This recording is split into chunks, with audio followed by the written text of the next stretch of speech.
Hello everyone, my name is Jaybird, and oh my god, today was the first day of school, and let me tell you, it was actually pretty good. I was worried that it was gonna suck, but no, I actually like all my teachers, I like all my classes.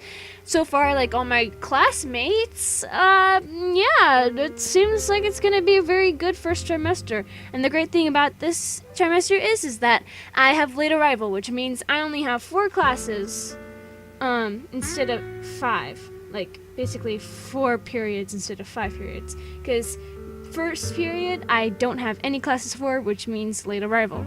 Or late arrival, which means no first period. I don't know if it's going to be the same thing next trimester or the trimester after that. But, yeah, this is going to be a very promising senior year. And speaking of senior year, let's continue back with 1000 Lies, which is the graduation party? Graduation day for 1000 Lies. Let's get into it. The first 15 minutes section comes to an end. Ziva announces the teams that have been eliminated for not getting any kills through the PA system. She only mentions a couple of names, and we aren't included in them. Luckily, Aussie managed to get a kill earlier, so we can keep on going, if there's any value in that. Without much interest in the current event, Dennis and I languish inside the classroom for a few minutes. We're unable to break the uncomfortable silence. This room even feels tense to an extent. It shouldn't be like this since Dennis seems to be asleep.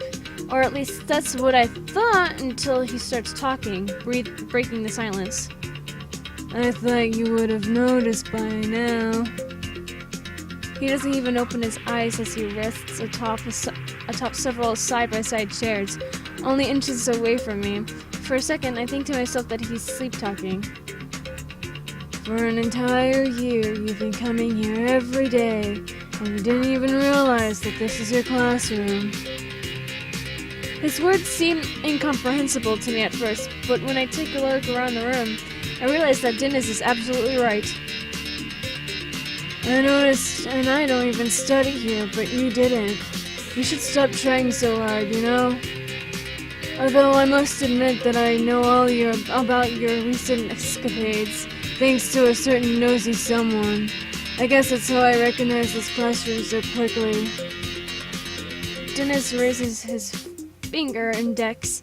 His finger index! His finger index! I'm pretty sure you meant index finger there, pal. But I'll let it slide, because this game is pretty good otherwise. There's always a little mess up here and there, but I'm not going to let that ruin the game. It's a pretty good game, I like it. Dennis raises his index finger as he says it, then slowly drops his arm. What follows his actions is a short silence that I can't answer to.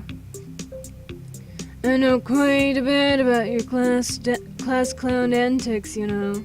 A facade that everyone around you went along with. Everyone does it anyways.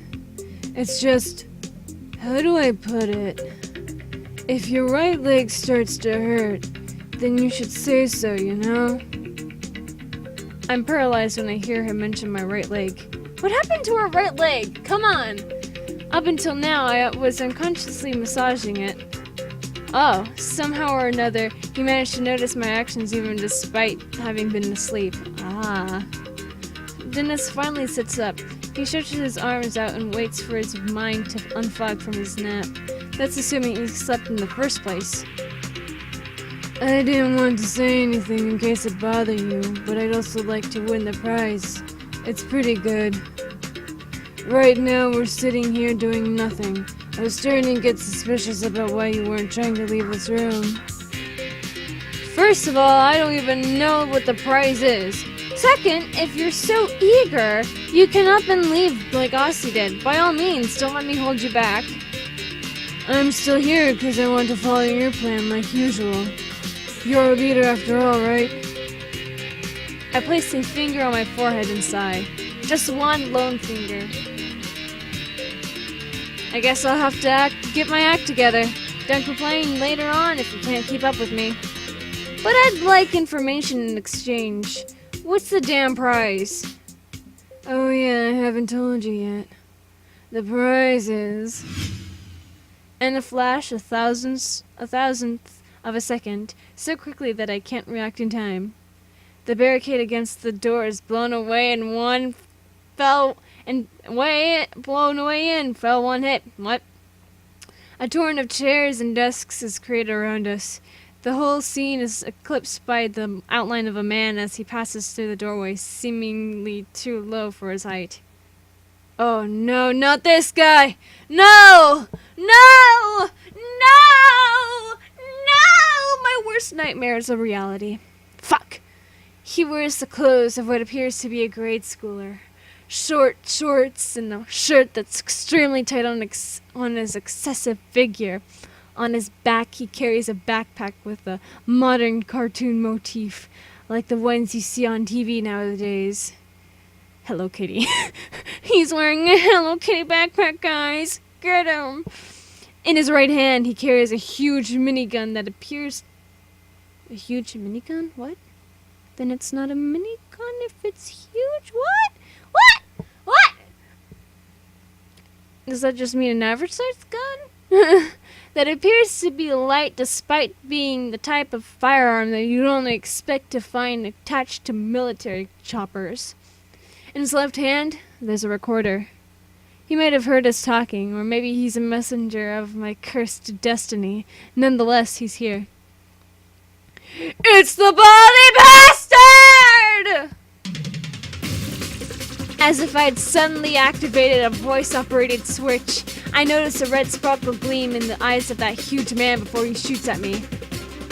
Is he a robot from the future that wants to kill me, or what? How does he always manage to appear at the worst of times? Dennis and I lay down some tables as a barrier, and together we take cover behind them. This way we can buy some time as we discuss our plan, ignoring the sound of the projectiles hitting against the tables. A little bit too old to be a grade schooler, don't you think? This is your fault! Why did you let someone like him sign up? It's a pretty convincing costume if you don't pay too much attention. He has a recorder and everything. That makes him stand out even more! Why would anyone bring a recorder to a survival game?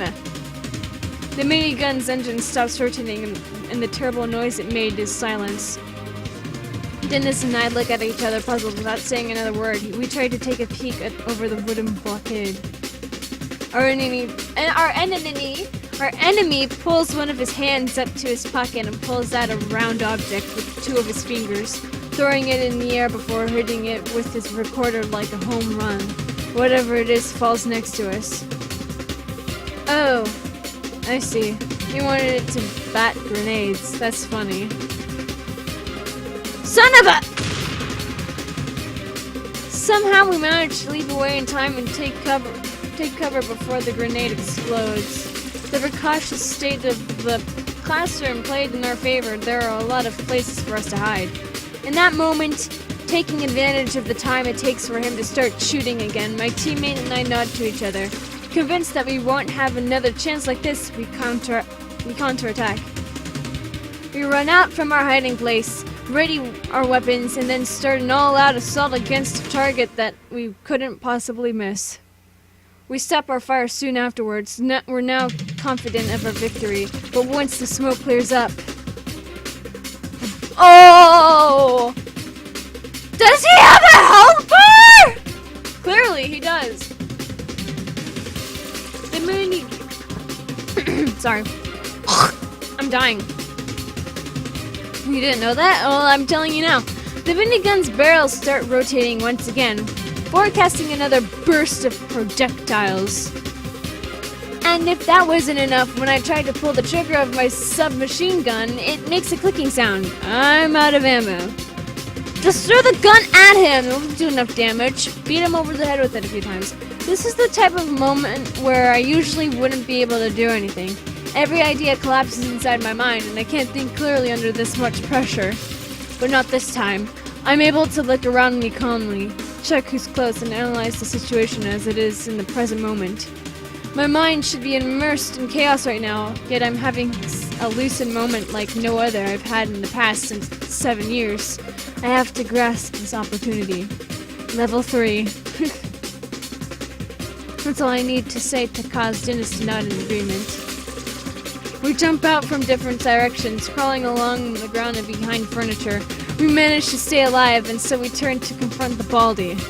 The two of us have both played enough of that first-person shooter from the arcade to know what I meant by level 3. No matter how strong or intimidating your enemy is, they can only shoot at one target at a time. Since Dennis is the only one of us with ammo, it's his job to offer cover fire so that I can move about freely. Meeting my own expectations, I managed to locate the flaming doodle I wanted to see in one of the desks. I may not be the king anymore, but my talent hasn't been lost. Get ready! Whoa! I run towards the desk and jump on top of it, steering it directly in the stocky Baldy's direction. This strategy would be totally impossible on a normal desk, but that isn't the case with this one. I sought out Ossie's desk specifically, knowing it would be modified. Don't underestimate the power of a sled desk! Woo! I charge straight into the giant before he has the chance to react. His body collapses on top of a mountain of desks and chairs that he tossed around the room when he first entered. But that isn't all there is to my plan. I know that I'll need something else to put a stop to him. I'll have to steal one of the grenades located near his waist. Thanks to my exceptional sleight of hand, seasoned from many years of cheating in poker games, I managed to snatch one of the grenades from his belt. I turn around and head in Dennis's direction, trying to ignore the extreme pain I feel in my right leg. The grenade flies across the room and over my head until it finally falls directly on the Baldy's chest. Woo! Ooh, that was satisfying. There's a shrapnel everywhere. A hit like that had to be lethal to any human being. But I know that our opponent this time is far stronger than any other human I've met.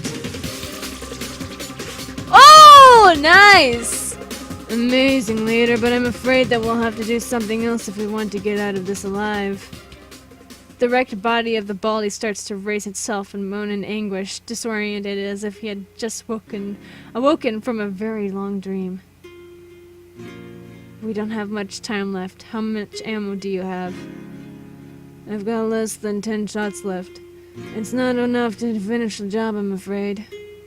Then I'll have to repeat the desk trick again. It's too dangerous to get close to him now, and if he catches us, our best chance is to end this in one shot. My desk should also still be modified, if we can find it. Dennis chuckles and strokes his chin while he interprets me. I'm pleased to see you so determined, Jeer. I ignore Dennis. I'm more focused on finding the desk with tacks on its legs. Your desk is that one. I noticed it earlier when I tried to distract the big guy. If you want to climb on it, I can push you. It's not like you're in the best condition to do it by yourself, am I right? I know that he's talking about my leg, but I opt to not say anything. I go over to the desk and ensure that it's mine. I'm gonna get on it, but wait until the Baldy stands up. I'll need a good push. You know, sometimes I wonder if Pygmalion truly got what he wished for. I don't understand why Dennis suddenly brought that reference up. I look at him puzzled. I remember that Pygmalion was the protagonist of that myth he mentioned during one of the committee meetings. Oh yeah, that guy. A man creates a statue, falls in love with it, and then it comes to life as he wished. It's not like magic or gods actually exist. If that story had really happened, it'd be easier to believe that it was thanks to the king's situation that he managed to make his dream come true. He probably had an entire court and nation under his control. Sorry, I'm yawning. It'd be fairly simple for him to find someone that looked similar to the statue and accept her as his lover, right? But the story that present generations recall is the one where love creates a miracle, a happy ending without lies, no matter how well-meaning they might have been. After all, he will forever be remembered as a romantic. That fact only confirms that his subjects probably loved him a lot, since they remembered him in such a pleasant way. That's why I want to believe there truly was a happy ending, and that it wasn't all a white lie.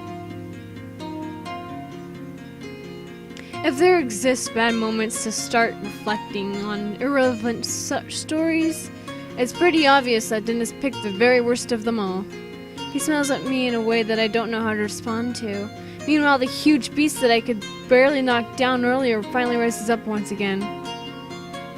His glasses fog up from his angry, heavy breathing, but the lack of clarity in his vision doesn't seem to affect him too much since he tracks it solely using his ears.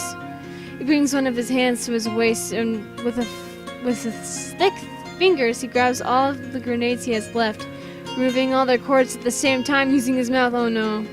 I scream something nonsensical as I try to warn Dennis that we must get out of the way. He, however, doesn't seem perturbed. Maybe his reaction is appropriate. After all, whether or not we try to hide doesn't matter. Shrapnel will fly in every possible direction, and there isn't enough time for us to escape through the exit. Unless... It was fun, even though our plan didn't really work out in the end.